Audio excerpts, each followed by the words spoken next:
campeão peso-galo Aljamain Sterling volta às suas raízes com uma visita à Jamaica. Rodrigues ingressou no MMA aos 20 e poucos anos. Descobrimos mais sobre essa incrível jornada no Foco de Lutador. O campeão de wrestling dos Estados Unidos, Nickal, elege os melhores grapplers americanos da história do UFC. E Andre Petroski detalha sua estreia no octógono em Minha Estreia. Aljamain Sterling recentemente visitou a Jamaica em um retorno histórico, como o primeiro jamaicano-americano campeão do UFC. Acompanhado pelos colegas de equipe Al Yaquinta e Merab Devalishvili, The Funk Master liderou o grupo enquanto eles exploravam o MMA local. Depois, reencontrou seus parentes caribenhos. Acompanhamos de perto sua excursão à ilha nesta edição de Bastidores do UFC.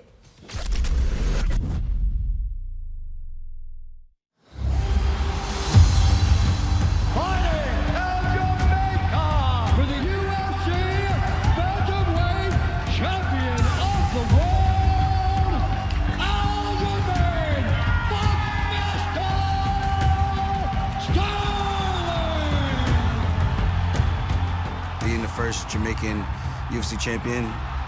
I'm going to Jamaica because I want to give back to the country, and it's cool for me to go down there and just show a little bit of inspiration to the locals. The goals of this trip for me was to indulge with the culture of the Jamaican people, live more like the local. I haven't done that since I was maybe in my early teens, and to help grow the sport of MMA, as well as work with some charity groups. So one of the things that a lot of people don't know about me is that I was a physical education teacher. I worked with a lot of kids from elementary school all the way through their 12th grade year. Welcome to Jamaica National Children's Home. It was founded in 1972. To see people here that are working with kids, it means a lot to me because I know how much it takes and the type of patience that you have to have. They are the ones that shape the futures of tomorrow with our students. So my mission with the charity group is giving back and understanding some of the struggles that they are dealing with. It's a very different situation that they're in terms of funding, resources for food, cleaning supplies. I'll take this one. We had bags of rice, mackerel, saltfish, cleaning supplies. Looks heavy. We were just trying to evaluate what they have and see how we can alleviate some of that stress. Then we have 20 children that attend this school. 20, okay. It's 20 out of the 34 that we have. And this unit is? Where our children live. That's where they live, okay. We have Mr. Aljamain Sterling. Say good afternoon. Good afternoon, everybody. It's very important for me to participate in things like this because I grew up not having a lot. So, Mr. Sterling, we are happy to have you donate to our facility at this time. What's up, what's up? Your donations, they go a far way, assisting with our needs. We really appreciate it. And get some of my big diesel men. So when I mentioned to the guys that we were going to go to Jamaica, what the mission was, and some of the charities and the seminars that we would do, they said 100% definitely they want to come along to experience a new country, a different way of life. And I'm thankful for these guys coming with me and they're sharing a part with me in doing things like this. Thank you all. Let's hear it for the champ right here. Bye, Bye guys. It's eye-opening for me. It's definitely something that I'm gonna try to do. You can tell these kids here they need some help, but they're smiling all the time.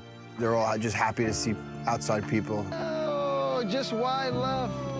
Thanks for having us. Thank you, Mr. Sterling, for coming. Appreciate it. Appreciate it. And up there, it's party time, seeing we're not ramping up here. Where we sit? Well, then, take care, you know. We're just right here or no? Yeah, but you don't want me to drive here. We're heading to Sugar Boxing Gym right now. We're gonna do a little seminar, and then I'll show like some entries, some clinch work, some kicking. These guys don't necessarily have MMA teachers, but they're interested and curious in the sport. Oh, you look like a boxer. We pull up, and Merab's talking to this kid who we then learn his name is, they call him Hercules. Look at that feet. To see a kid at his age moving the way he was moving, I'm like, okay, we got a little something here. My sparring session with Lil Hercules, it got intense really quick. He was throwing some serious heat, so I had to make sure I was keeping the guard up, showing him some good defense. I think we got a superstar on our hands.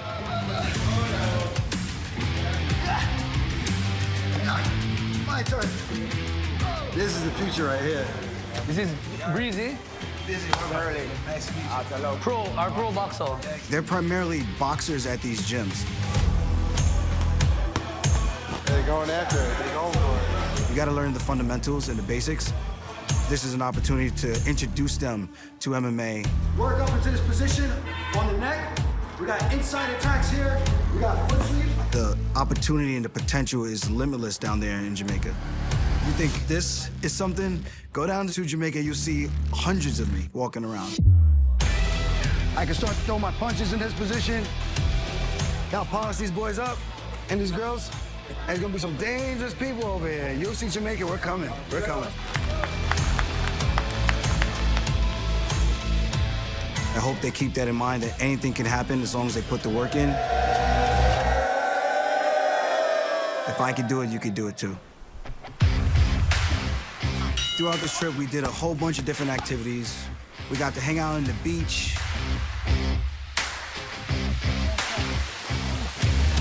We attempted to surf. The waves were kind of flat.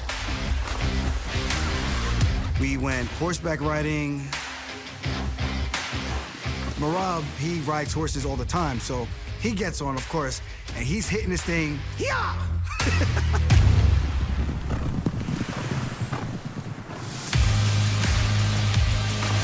We jumped off the cliffs over at the Blue Lagoons. I don't like heights, but I jumped off the cliff a couple of times. It wasn't pretty.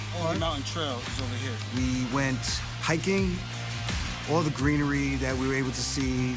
The air was super clean, super pure, breath of life. We jumped in like a waterfall that was at the top of the trail. Marab, of course, can't help himself. He has to climb, because if he doesn't climb, it didn't happen. I do believe in like bonding with nature, because at the end of the day, we all go back to the earth. Yeah.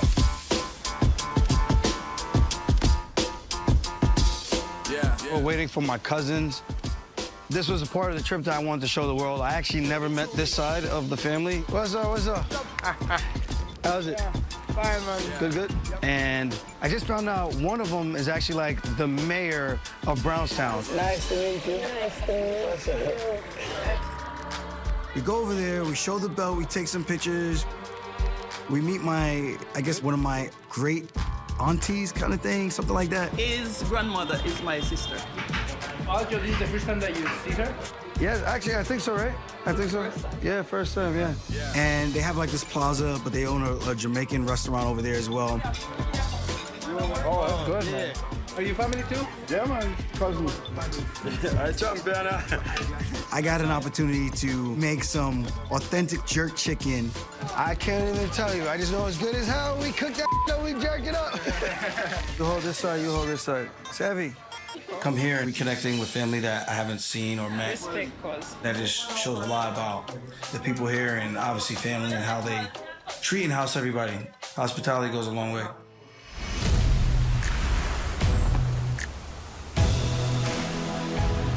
This trip to Jamaica was a huge success.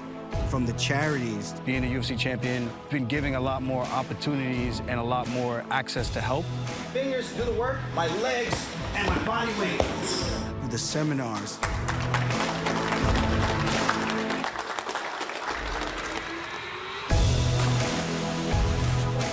To the activities. Jamaica is a very beautiful island. I think there's so much good things for people to experience and such great energy from the people. I am grandma with my grandson. I would eat a whole box of these, man. A whole box of these to myself. I don't think I had more fun on any other trip, to be honest. God bless Jamaica. Thank you to everyone who made this trip a huge success. Thank you for showing us around. Thank you for the hospitality. I think it was just an overall great experience that myself and my teammates are never gonna forget. Jamaica, I will be back.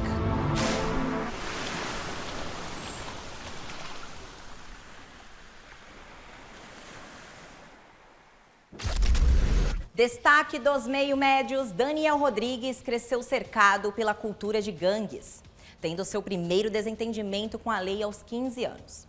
Depois de tanto tempo vivendo uma existência caótica, Rodrigues ingressou no MMA aos 20 e poucos anos, tentando escapar das ruas. Agora, como atleta de elite no UFC, The Rod se concentra em passar seu conhecimento para outras pessoas não trilharem o mesmo caminho. Descobrimos mais sobre essa incrível jornada no Foco de Lutador.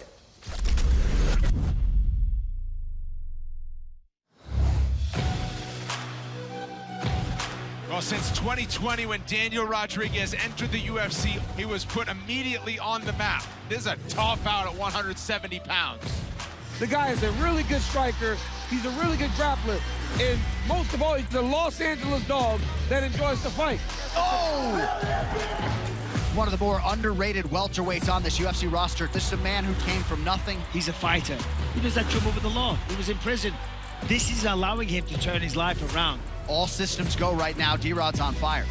I would have never thought my life would be like this. If I didn't have MMA right now, I'd probably be still in and out of jail. Lucky I found MMA. Rodriguez!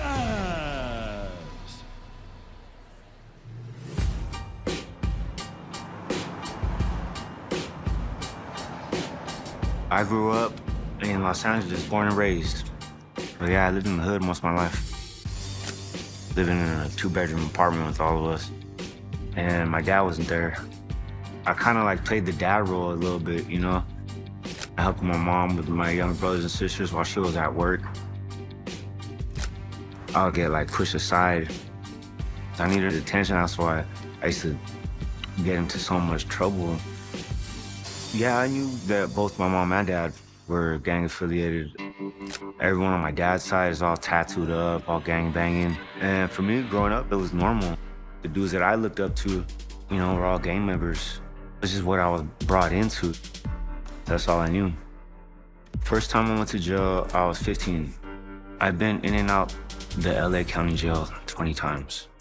The only positive thing I could take from going to jail is that it programmed me to want to be stronger so I could defend myself, get myself prepared to fight. In jail, you take away everything. The only thing you can really work on is your mental. It got to a point where it was like so bad. Me and my mom together were selling drugs and I realized I needed to make a change when my mom went to prison for getting caught in a car that I stole. And I felt like a lot of guilt and kind of changed everybody's life forever. I always had a vision for a better future. It's just I hadn't found what could get me there. I had got out of jail this one time. I remember this one day, my cousin hit me up. He's like, "Hey, what's up, cuz? Come watch these fights." So I'm thinking we're gonna watch boxing. I'm like, "All right, cool." He's like, "Yeah, it's this fool named Rampage is fighting." Rampage Jackson. Oh, Johnny's down. Rampage on top. Oh, big right hand. Good left hand. Silva is out. It is all. Wow. So we're watching the fights, and I remember like just right away, just like, oh, I was so interested in it because there's so much to it. I was just a fan. I was like a hardcore UFC fan. Right when I walked in and sparred for the first time, the coaches were like, "Oh, like you never trained before?" And I'm like, "Nah." And I'm watching all these fights. I'm like, I could do this. Rodriguez bashing away, looking to set up an armbar, steps over. Straighten him out, belly down, and it's over. Fighting definitely did help me keep me off the streets. It changed my whole life. Daniel Rodriguez! D-Rod, as he likes to be called, coming into this night with an 8-1 record. Just a fun brawler to watch. When I got the call to be on Dana White's Contender Series, that fight was so important to me because everything leading up to that point was like, this is it. You know, this is your shot at the UFC. Oh! Saved by the horn. I won the fight, but didn't get signed, and it was a little bit discouraging, but I never let anything get in my way. And here is Daniel Rodriguez. If he looks familiar, it's because the real fight fans will know he was on the Dana White's Contender Series and ultimately has been waiting for the call for a very long time. Tonight, this 33-year-old gets it with his UFC debut. He is making his debut, but he feels as though a lifetime of fighting has prepared him for this moment. Rodriguez has fantastic boxing, and he throws everything in combination. He's throwing it in rhythm. Big left hand, and another one, and a third one. Oh, he hurt him bad. Means is covering up along the fence and trying to grab a leg. Oh, he's got the guillotine. Rodriguez trying to choke him out standing up. Oh, it's so Means tight. taps. Daniel Rodriguez, as a huge underdog in his UFC debut, gets the job done. I think that the biggest impact that jail has played on my mental game is being calm in crazy situations. Whoa, there we go. When I fight, like you hear announcers say like, oh, he's so calm. Rodriguez is calm. He's taking it all in his stride. He's reading the situation. To me, it's like I'm comfortable. Oh, and an uppercut. I'm comfortable in chaos, you could say. Rodriguez is so relaxed in there, man. That jab is nasty. Oh, it drops Dwight. He's got him hurt now. Oh, down it hurts goes him again. Dwight Grant. Oh, and what a fight. Daniel! Being in the UFC gives me a different like purpose, because now like my kids like look up to me so much. When I was younger, I didn't have like a dad or anything, so I think I just want to like, you know, give back in some kind of way. Chuco is my little homie. I met him when he was 15. I see a lot of like myself in him. Every day I'll make sure I pick him up and then we'll go do what we gotta do. D-Rod, I seen him in the gym. We started training together at the yard. He came up to me and then he just like kind of took me under his wing, I would say, you know? I was getting into a lot of trouble. Could kind of see that we walked a similar path and he started picking me up to train, and then just kind of like sparked that fire in me to get back in there. I've always knew with my talent I could go far with this, but training with him is just like, if you're trying to go pro, why would not go train with the pros who try to go to the highest level? If I could change like one dude's life, somehow, some way, it'd make me feel like so much pride. So that's why like I'm trying to help this fool out, and I just want him to be successful. Ultimately, like my story, I hope would inspire somebody, because I know there's like a ton of dudes like me that like made the wrong decisions when they were younger. I come from the hood. I was a project baby, and I didn't walk into the gym till I was 25. I'm kind of like the perfect example of it's not too late. Someone can hear my story and decides to walk into the gym, they could be like, well, if he did it, I could do it.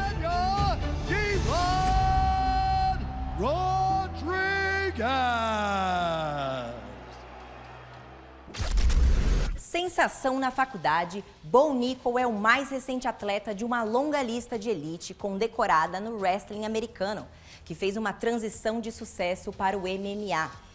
O destaque da Penn State foi apresentado aos fãs do UFC pelo Contender Series, mas foi sua estreia impressionante no UFC 285 que confirmou seu status como brilhante promessa dos pesos médios.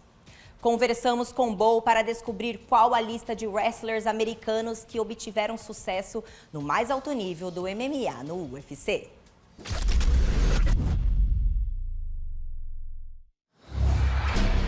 And here is Bo Nickal.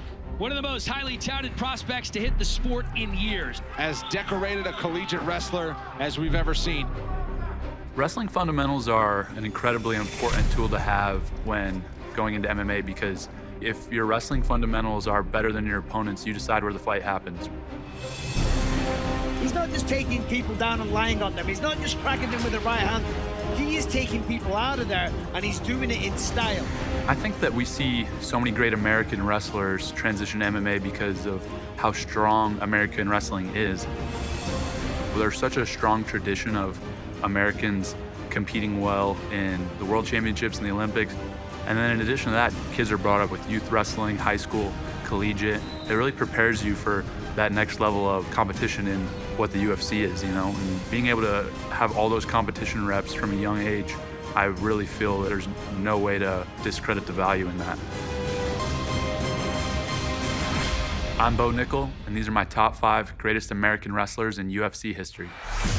Coming in at number 5, Daniel Cormier. Two-time United States Olympic wrestler, UFC light heavyweight champion of the world, truly an elite athlete here, Daniel Cormier.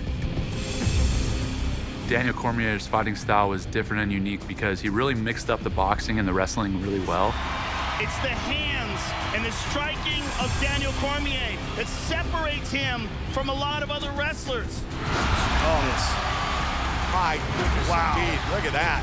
When I think of DC's wrestling, I automatically think of his fight with Alexander Gustafsson and him just picking him up above his head and totally flipping him, slamming him. That's Daniel Cormier, ladies and gentlemen. He was pretty famous for those, but the one versus Gustafsson really stands out to me. That's some high-level wrestling. Every time I saw a DC fight, I expected to see a dog. The technique, the athleticism, the conditioning, the power, everything. He's a beast. He had great cardio. He was able to go 5 rounds. They're gonna go the distance! And at the same time, he had a lot of power and was able to finish fights. Oh! Cormier knocks me down! Definitely a fierce competitor. Coming in at number 4, Brock Lesnar. Brock Lesnar, an All-American, a 2-time Big Ten champion, a national champion. You know, I think Brock was considered such a great wrestler in MMA because his power and his ability to just absolutely pummel guys. Brock Lesnar is the undisputed heavyweight champion.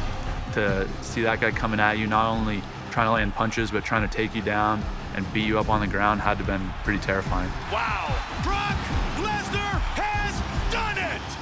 Having that combination of size, strength, athleticism, and knowing how to wrestle, definitely dangerous.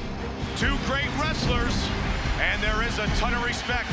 Him winning the UFC title against Randy Couture, you know, just put on an absolutely awesome performance against a fellow wrestler, unfortunately, but there can only be one. So, you know, when I think of his career, I really think that moment of him becoming UFC champion was just so huge. Brock Lesnar! And my number 3 pick is Mark Schultz. I had to go a little old school with this one. Mark Schultz's wrestling accolades really speak for themselves. 3-time NCAA champion, 2-time world champion, Olympic gold medalist. It really doesn't get better than that. When you look at the way he competes, not only in wrestling but in MMA as well, there's just so much ferocity.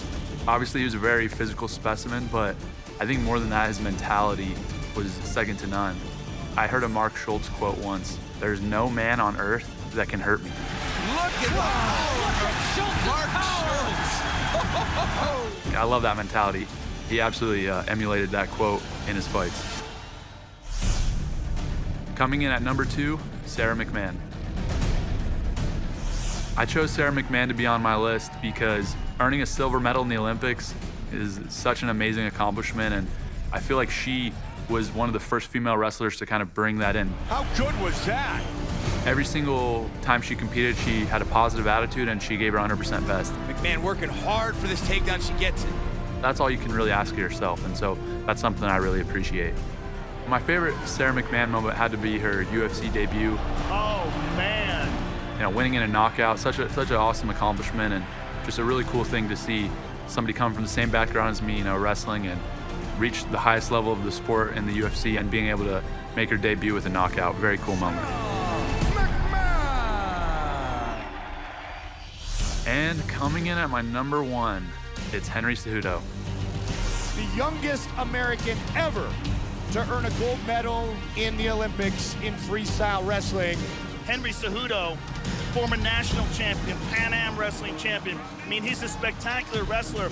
There's a lot of reasons for Henry to make my list. The youngest ever American to win an Olympic gold medal in wrestling, such a cool thing. And so being able to accomplish that, I feel like earns him the number 1 spot. Cejudo looking for the takedown. And wow. there it is. He's just incredibly talented, athletic, and one of the highest fight IQs, I believe, out of anybody. Crew's in a world of trouble here. I look at what he's been able to do in fighting, and I really admire it with the amount of guys that he's beaten and the names. You know, it's just it's pretty crazy. And not only to beat the guys he's beaten, but to do it across 2 divisions. That is really impressive stuff. I have a few moments that I think of that really showcased his wrestling.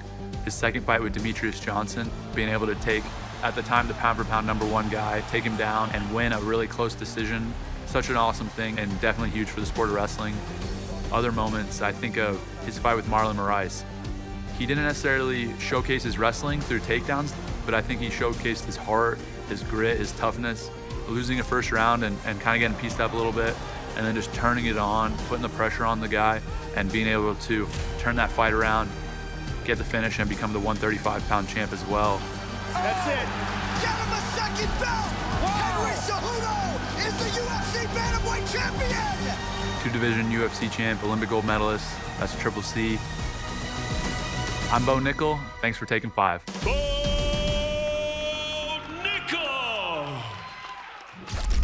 Os telespectadores do The Ultimate Fighter, em sua 29ª temporada, conheceram Andre Petroski, da Filadélfia, quando ele foi o primeiro escolhido do Team Ortega.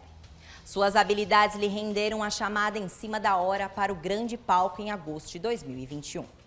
Desde então, Petroski é extremamente focado e sua invencibilidade na concorrida divisão dos médios o coloca como futuro candidato à disputa de cinturão. André nos leva de volta para onde tudo começou ao relembrarmos sua estreia no octógono em Minha Estreia.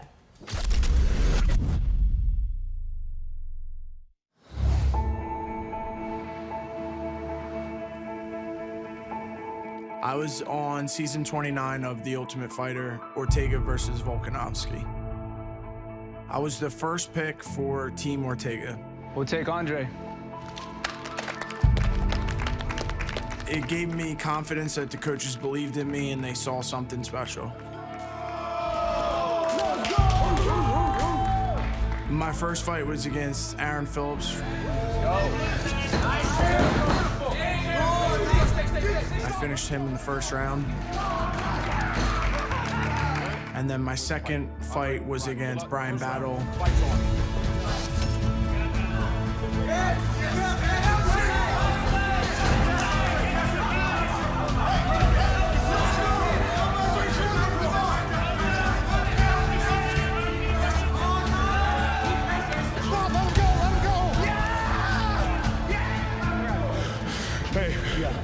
Hey, that was a respect, bro. No, good respect. Hell yeah. He went on to win the tournament.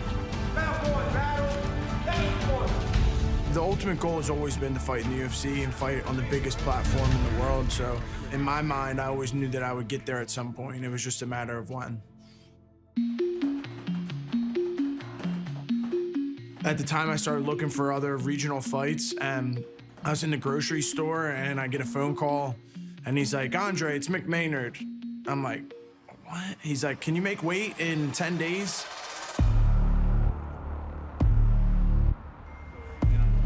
When I heard that my opponent was Gilmore, I was confident because I knew how I had matched up against him in the practice room. Michael Gilmore was actually a teammate of mine. He actually was my training partner for the entire Brian Battle fight. And honestly, I wasn't upset at all. You know, I knew that for him, that still gave him an opportunity to get into the UFC, and so I was happy about it. When I arrived at the arena the night of the fight, I had already had 2 fights in the Apex from being on the Ultimate Fighter, so I was really just all around like very comfortable, very relaxed, and confident going in. He was the first pick among the middleweights on this past season of The Ultimate Fighter, Andre Petroski out of Philadelphia, PA. I mean, I hate to say it, but it just felt like just another night. It felt like an extension of The Ultimate Fighter. On the other side is Michael Gilmore. He was an alternate for the season, stuck around in Las Vegas. Fight. Look at that straight away. Petroski comes out fast, right across the center of the octagon. I knew he wanted to keep the fight standing. You know, he's a striker. The first round, I threw a cross and a hook. Oh, big right from Petroski. I connected on the hook really well. I knew that I had rocked him, but at the time I shot right in for my takedown. Big slam. Something changed there. That was a beautiful right hook, straight into the double leg. I knew that that was a big momentum shift in my direction. I had a clear advantage on the ground. He's got to be careful as he stands because he's going to give up the ball. But he's up. Nicely done, but straight back down. I knew that I had won the first round. I was starting to settle into the fight. He was, throwing a lot of inside leg kicks. And there's the leg kicks from Gilmore. That's something I expected to see out of him in this fight. Slowly but surely, Gilmore is chipping away in the legs, working the body. 2 takedowns in the first frame for Petroski and nearly 4 minutes of ground control time. And now goes in for the takedown. Look out for the guillotine. No, nice timing there for Andre to end this round. Yeah, he needed that move. Finishing that round with the takedown and the ground and pound, I was confident that I had secured that second round. Third round coming. John Marquez said to me, yo, it's 1-1. Last round. Last round. 1-1. 1-1. You need to win this. 1-1. Let's go. It kind of lit a fire under my ass because I was like, nah, I'm up 2-0. And then he was like 1-1. I was like, all right, I guess we're going out in this third round as if it's 1-1. Ready? Let's fight. Third and final here. Michael Gilmore with a big second round to make things very interesting with 5 minutes or less to go. This is a fantastic start for Andre in round 3. That takedown really took his will. I passed his guard pretty easy, and then once I got the gift wrap, it was really just about finishing the fight, showing that he wasn't fighting back, and just doing that damage. That's gonna do it. Andre Petroski, third round TKO, welcomes himself to the UFC with a big performance. I was happy to know that on 10 days' notice, I can step up and handle business. It meant a lot to win my first UFC fight, to be in the UFC, and to start my career off with a finish.